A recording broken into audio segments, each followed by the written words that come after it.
you suck at Hearts of Iron 4. And that leads us to situations like this, where Italy's not having a good time. That's okay, I'm going to teach you in a beginner-friendly guide how to win the battles. And when you're just starting out or looking to brush up the basics, I've got you covered. We'll talk divisions, combat width, terrain, and several other things. And by the end of this, you might not be Napoleon, but you'll at least be able to have a little fun.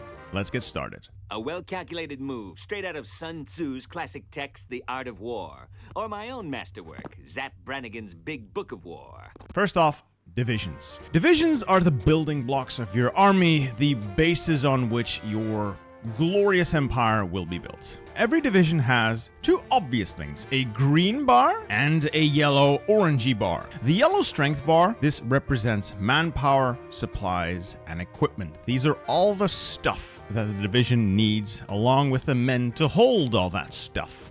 The green bars represent organization. Think of it as a willingness to fight, combat readiness, if you will. And if this drops to 0, your divisions pull back from the fight, either as defenders abandoning their post or as attackers refusing to go any further. In combat, you'll usually find that organization is the first thing that hits rock bottom, causing you to, well, lose. Strength also goes down, but at a much reduced rate. In the Division Designer up here, shortcut U, we can make all the necessary changes, and this is where we find the stuff we want. In the Division Designer, we can shuffle battalions around to balance firepower and organization. Now, if you're looking for specific templates, I'll touch on those later throughout the video. First off, we're going to teach you the basics. Now, this is the standard German infantry division. This is what it starts with: 9 infantry battalions, 2 support companies. It has decent organization, high hit points, and pretty good defense, but the breakthrough is not the best, and you'll also notice that soft attack is just okay. Now, what are the important numbers on this page? One is the bar down here, hardness. Hardness matters in determining what kind of attack is going to target this unit the best. This unit, you'll notice, has a hardness of 0%. It is comprised entirely of squishy meat, meaning it will take the majority of soft attack, small arms fire. If you were to take a tank or mechanized division, that will be considered a hard target and will be more effectively targeted by enemy hard attack, anti-tank guns. Another important stat is breakthrough. Breakthrough should be best considered as defense while you're the attacker. If your division has a breakthrough that is higher than the defender's attack, you will last in combat longer. You will take less damage to your organization, meaning you can sustain combat for longer and have a better chance of pushing the enemy back. Now, what we can do here, for instance, is add a single infantry battalion, brings this up to 20 combat width, and you'll notice that hit points go up, defense go up, and it's a robust and sturdy defensive unit. However, there is the downside: it will cost us more manpower, and it will cost us more infantry equipment. It will always be a balancing act between cost and effectiveness. If you were to incorporate some artillery, for instance, you will notice that soft attack goes up by a lot, and sometimes breakthrough as well, depending on what type of extra support equipment we add. But the cost, however, is lower organization and much greater equipment needs. So a good division will strike a balance between firepower, organization, and cost. One thing to note is you try not to dip below 40 organization, or you risk having a unit that might have very impressive other stats, but it cannot sustain a fight for any meaningful amount of time. Now, a very common mistake players make is they will design their ultimate division, super heavy artillery, yes, and then more artillery, and you get a nice big unit that will do a lot of damage. Look at the soft attack on this baby. Now, if I move my mouse over there, you will see that this template will affect 362 divisions, meaning I will need to add the increased cost 362 times. You'll notice that, for instance, I don't have enough manpower to make the change, and I don't have enough super heavy howitzers to make the change. Now, if I press that button and I go out to all of my other divisions now, you will notice, strength bar not filled up. This means this unit now no longer has all the equipment it needs, and it will have to wait for all the equipment to arrive if you have it in stockpile. If you don't have it in stockpile, you will have to wait until the equipment is produced, meaning for the entire duration until this unit gets all of its stuff, it will fight at a much reduced combat effectiveness. So we have a much cleaner way of doing this. This is the base template we start with, the Infantry Division. We will duplicate it by pressing that button up there. You can name it whatever you want up there. And now when we press this button, nobody's actively using the template, meaning this change happens in the void, in a vacuum. Nothing is affected by it. What we do now is select a few units. Over here, we will try to break through the Gomel, so we'll take a couple of these units, and we will now press this button here, change division template, and go to example. And you can see we can bear this cost. There's no red number, meaning we have all the equipment available.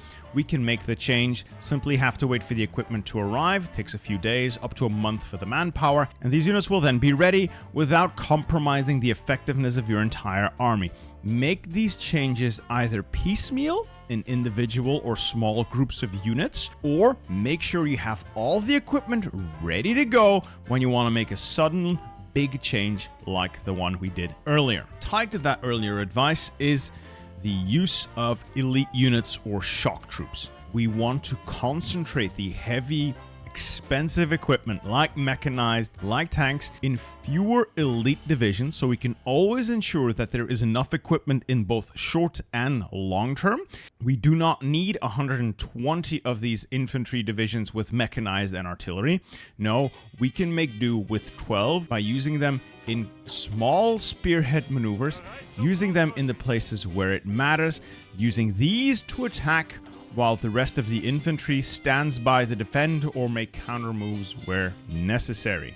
When looking at specific division designs you might want to use, these are a couple of basic examples that will work most of the time in single player. Starting with the infantry division, the base unit that you will build your army on. This unit is designed to be defensive in nature. Its purpose is to form the front line and stop the enemy from pushing in.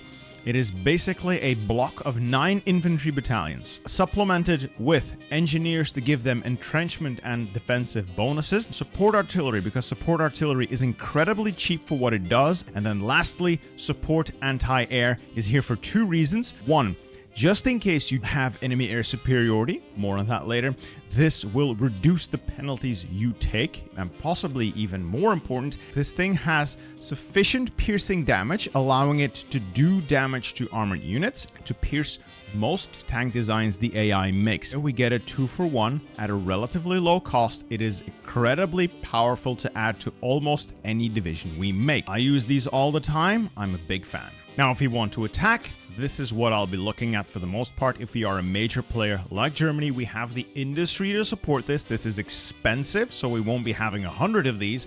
A handful of these things will overrun most enemies. A medium tank division. It has an organization somewhere between 30 and 40, preferably leaning towards the high end, and it has incredible amounts of breakthrough, relatively good soft attack. Now the stats in this will change depending on the tank design. If you have the No Step Back DLC, you will be able to design your own tanks. If you don't, there will simply be tiers of tanks going from 1 all the way to what's called the modern tank. We have the tanks in here to do most of the damage, and we have what's called motorized infantry here to keep up with the tanks. So this unit is faster than basic infantry, and it also provides the unit with the organization it needs to sustain the fight. Pure tanks don't work. You always want to add motorized or mechanized to the unit, so it has the required organization to actually fight. In terms of support, once again, we're adding the support anti-air to reduce the enemy's air impact. We're adding armored engineer companies. However, if you do not have Götterdämmerung, you will be using engineer companies. The reason we add this is this will give us an incredible bonus when trying to cross rivers, not the armored unit's strong point, but this will mitigate the damage, and it will also just add movement bonuses in several other terrain features. If you do have Götterdämmerung, you will want to be adding either armored engineer companies or assault engineer companies, depending on your research and your special projects. Armored are the ones you want to go for. Failing that, you can get assault. And then lastly, logistics companies reduce the fuel usage of the unit. It's quite a thirsty unit. It will also reduce the supply usage of this unit. It's also a very hungry unit. The reason we want to add this is because while in Europe supply is generally okay, once we push into, for instance, the Soviet Union, supply turns very bad, meaning a couple of these units are capable of completely overstretching what your supply lines are able to provide. And if we can reduce the drainage these units impose on your supply lines, the better we can leverage more of them and have a better attack vector. The last two slots are basically something you want to fill out as you go. These are personal preference. Helicopters, really nice if you have the DLC. Support artillery can be good. Self-propelled super heavy artillery can be amazing if you have the Götterdämmerung DLC. There are a lot of good stuff here. We just want to make sure we pick things that don't slow the units down. For instance, Rangers, because this has a speed stat that is lower than that of the tanks and the motorized. Same with the super heavy artillery. The speed of the unit will be determined by its slowest member, so we always want to check that. Now, failing that, we have a budget option to attack with. It is still relatively expensive, but on the cheap side compared to pure armor. The mechanized infantry division. There's also a motorized version of this. The point of this thing is to be fast, pack a big punch, and then keep driving. A block of 9 motorized or mechanized, depending on what your industry can provide, along with 4 motorized artillery, again for that speed and the punch. And then in terms of support, we are looking at recon companies, motorized recon for the speed and the bonuses it provides both in terms of soft attack and movement. Once again, engineers, either the armored or the standard version. Added support artillery to get more soft attack out, that is the strength of this unit. We also have logistics companies because once again, this is a thirsty and hungry unit. And last but not least, support anti-air for the reasons we know and love. And like I said, the mechanized can simply be switched out for the motorized for an equal value unit that is simply slightly less hard, still packs quite a punch. In terms of specialist units, we are looking at the Mountaineers. These are elite units. These are special forces, so they're limited in how many we can deploy. And we want to be using these in a very specific configuration. Namely, we are looking at a combat width of 25. Again, more on combat width later. Combat width of 25 means they are perfect for mountains. Why? Well, you'll see when we get to the mountains. So this is a batch of 8 Mountaineer units with 3 artillery pieces. Again, we add the engineers, armored, assault, or basic, depending on your DLC and research. We want to be adding Rangers, or we add cavalry recon. Rangers are, once again, I believe, a DLC feature, namely the Officer Corps, Special Forces branch, and then other things are added as needed. Once again, support anti-air, incredibly powerful. Support artillery, incredibly powerful. And this is an incredible budget unit. Low combat width. It's cheap, doesn't require a lot of equipment. It is basically a block of 5 infantry battalions with basic engineers attached, so they have a little bit of entrenchment. We'll spam out several of these, at least one for every port our empire possesses, just so that when an enemy tries to naval invade, they might be able to take the tiles next to the port, but not the port itself, meaning we have time to bring faster, stronger units in to push the enemy back before they're able to funnel in their army. Now, enough about the divisions, now onto the terrain, something a lot of people gloss over, especially when they're newer. Now, we're going to press F5 and zoom out a bit. Look at all the fancy colors. This is going to show you the terrain of the entire world, and you can look around and make some guesses of where you'll mostly be fighting. We'll focus mostly on Europe for this, and if we're talking Europe, there are 2 terrain types that stand out. They simply comprise the majority of the map: plains and forests. Now, there are other types of terrain: mountains, hills, marshes, urban. Each have their own special modifier, but plains and forest are the most common, so these are what we'll focus on. First off, plains. These have a combat width of 70 and no real bonuses or penalties for infantry, tanks, or anything else really. These are excellent to attack into. There is nothing here that hampers the attacker. And the best way to see that is by comparing it to something that is the best terrain to defend: forest. It has a combat width of 60. Defenders get some excellent perks here. For instance, infantry with engineers attached enjoy a 25% defense boost, and units in the tile are only able to leverage 85% of their attack stat, generally favoring the defender. Attackers, on the other hand, get significant penalties applied and up to 50% reduced movement speed for motorized infantry and motorized support variants, meaning want to defend? Stand in forests. Now, there is also something called rivers. Rivers are not a terrain type. They don't appear on the map when we select these tiles, but you can see them running through here. Rivers are terrible. Now, this unit is trying to attack across one of those rivers into the perfect tile plains. As you can see here, my infantry unit is already taking a minus 50.4% penalty to attack. Breakthrough is reduced by over a quarter. Attacking across rivers is not the best. So, rule of thumb, attack in plains wherever possible. Defend in forests or mountains if you can, preferably behind a river for even more penalties on the attack. You will want to defend in forests. We will use that 18 with infantry we discussed earlier. 3 of those will fit nicely into that 60 with slot. Now 20 with would fit even better, but I find that the extra cost is usually not worth it. And then for attacking, I recommend that 30 with, so we can fit nicely into that combat width for forests.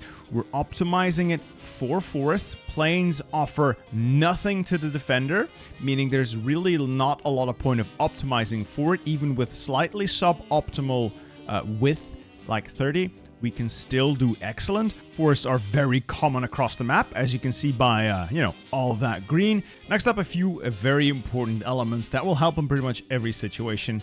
Number 1, experience. It is the 4th arrow in this row here and is denoted by several different icons. Every division has a level between 1 and 5. Level 1 is green. This gives you a minus 25% modifier in combat, meaning the unit is terrible. But the next rank, trained, strips it away. This gives you the baseline unit with the stats as you would expect them to be. The level up from that is regular, and we have a 25% bonus in combat. There is also level 4 and 5. These are achieved by success in combat, and that bonus just ramps up from here. Now, if you were to force deploy one of these units, we can do that at 20% training. Without fully filling up this bar, we will deploy them as a green unit. If we were to wait for the bar to fill up and the unit to automatically appear on the map without any of our own interactions, it will come out as a trained division. If we were to then add those units to an army and press this button, hold shift while we press it, these units will start exercising as denoted by the cog symbol here, and they will keep exercising until they have reached level 3, where they get a positive modifier. If you can, if you're not at war, train your troops to level 3, providing you that bonus. Yes, it costs equipment, but it is so worth the cost if you can afford it.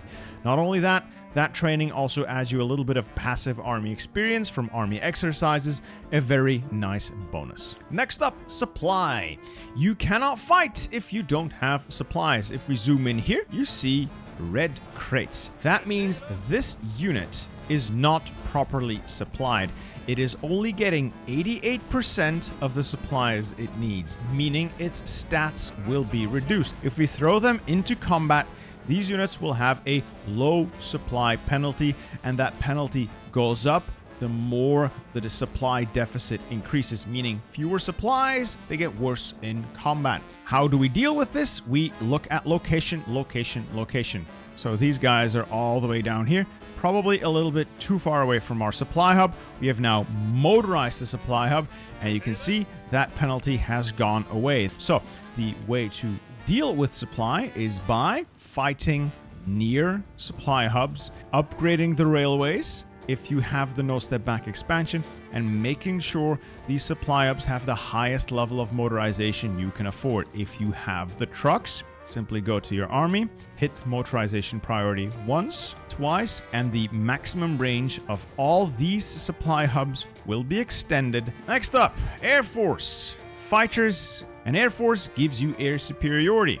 What air superiority does is slow the enemy down, reducing some of their attack or defense stats. In this case, the enemy has air superiority, meaning our breakthrough is reduced by 42%. If we were to be the defender, we would have our defense reduced by that same number. So air superiority is critical. It is the difference, red air, green air. Now, if you also add close air bombers into the mix, those will deal direct hits to organization and strength. CAS is king. Anti-air in the units is able to shoot down the guns sometimes and preventing damage being done to the unit. That is why anti-air is so important. It reduces the bonus the enemy gets from air superiority, but it also reduces the damage you take from direct close air support involvement. And they will do damage. Close air support is nasty. Another factor to take into account is weather.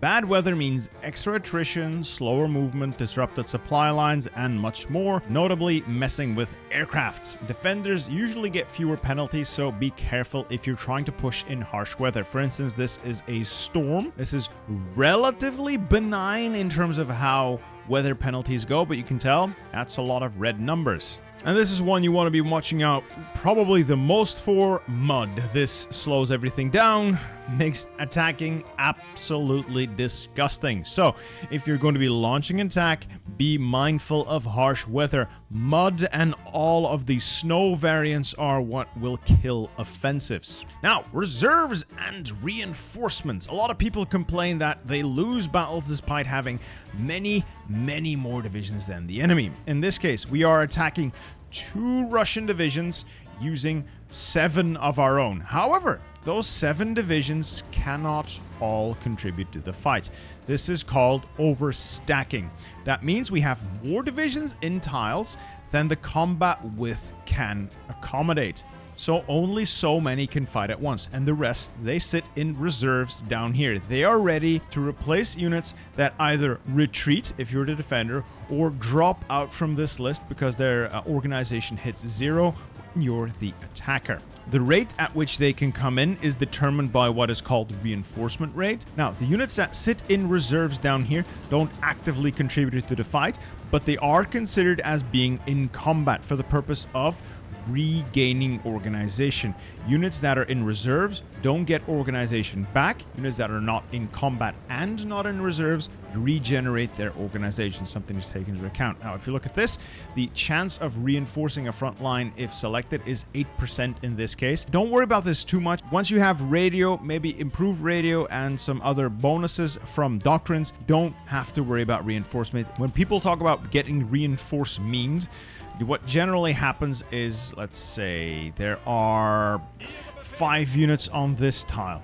They are being attacked from these 2 tiles, for instance, by units that have very high attack stats and very high speed. Think tanks.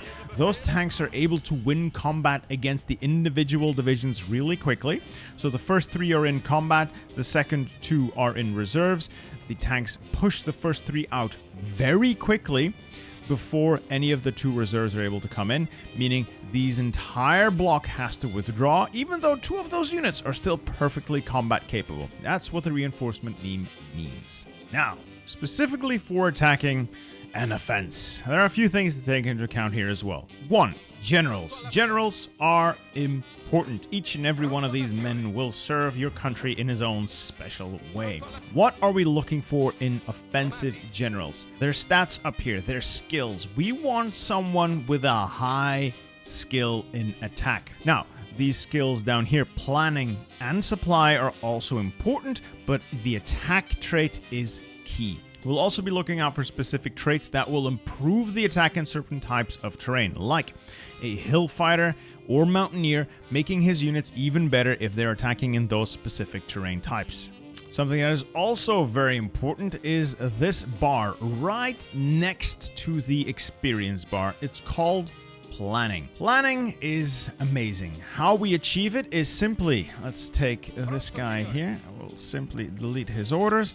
We achieve planning by simply drawing a front line, giving an offensive order, the nice arrow, and simply parking our units there. As time goes by, this bar, plan preparation attack bonus, fills up by a certain percentage each day, up to a certain maximum depending on your doctrines and other research. And the planning bonus is huge and incredibly effective if we're trying to crack through tough defenses like an enemy dug in behind a river, or perhaps if we're trying to push enemy forts.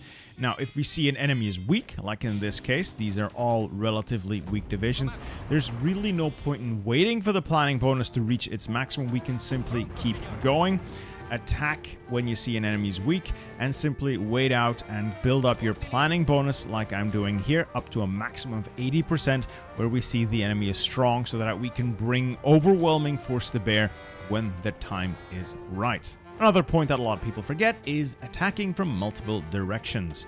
See, this is a combat of one tile versus one tile. This tank will win, there's no doubt about it. The enemy division is weak, the tank is superior in every single way. But we are only leveraging 70 combat width, the base combat width. We can leverage so much more if we attack from all tiles that can reach this one tile. Suddenly, we can leverage 140 combat width, 70 from the base tile and 35 from every additional direction, meaning more and more and more tanks will be able to pour into combat, with a total of 5 in this case, against this enemy's one division, meaning combat will go by much quicker. You'll be amazed at how quickly defensives start to crumble once you attack from multiple directions. Now, it's not all about the attack. Defense is key to any war. So, a couple of pointers on defense and how to make it work. One, and the absolute biggest one, is this: entrenchment. A unit that is entrenched receives a relatively massive bonus in combat. And depending on the general and your technology and your doctrines, you can get so much more of it. Simply standing in a tile and not moving steadily builds it up, because it is the instinct of every infantryman to dig a hole if he's left to his own devices. And apparently, these guys are really good at digging holes. We also have what is called defensive doctrine on field marshals. That improves the max entrenchment by 30%. And we can also go with the Grand Battle Plan Doctrine, giving us even more bonuses to that maximum entrenchment, as well as engineered companies that add division level bonuses to entrenchment. What is perhaps even more important than the entrenchment bonus is using the terrain.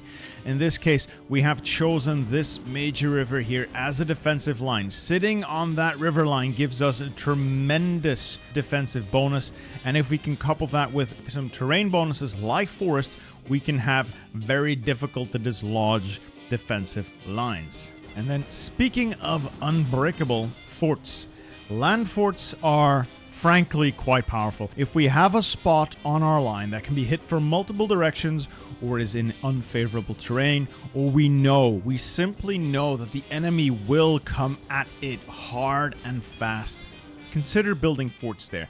In this case, I'm looking at Elsass-Lothringen. Well, this simply is the Maginot Line. It has tremendous fortification levels, and each fort level adds a 15% penalty to the enemy attacks. Now, building forts up to this level is incredibly expensive. Each fort that you build past the first one keeps increasing in cost, ramping up hard, but once they're there, like this level 10 fort, you can hold the enemy here almost indefinitely with relative ease. And that, my friends, is how we win battles in Hearts of Iron 4. That has been the basics of combat. Always remember preparation, supply, unit design. With those 3 in the bag, you can win pretty much any war. Keep these tips in mind and you will be pushing to Moscow in no time. Now, if you find this helpful, drop a like, consider subscribing. It really helps the channel. And thank you for watching. I'll see you in the next one. Goodbye.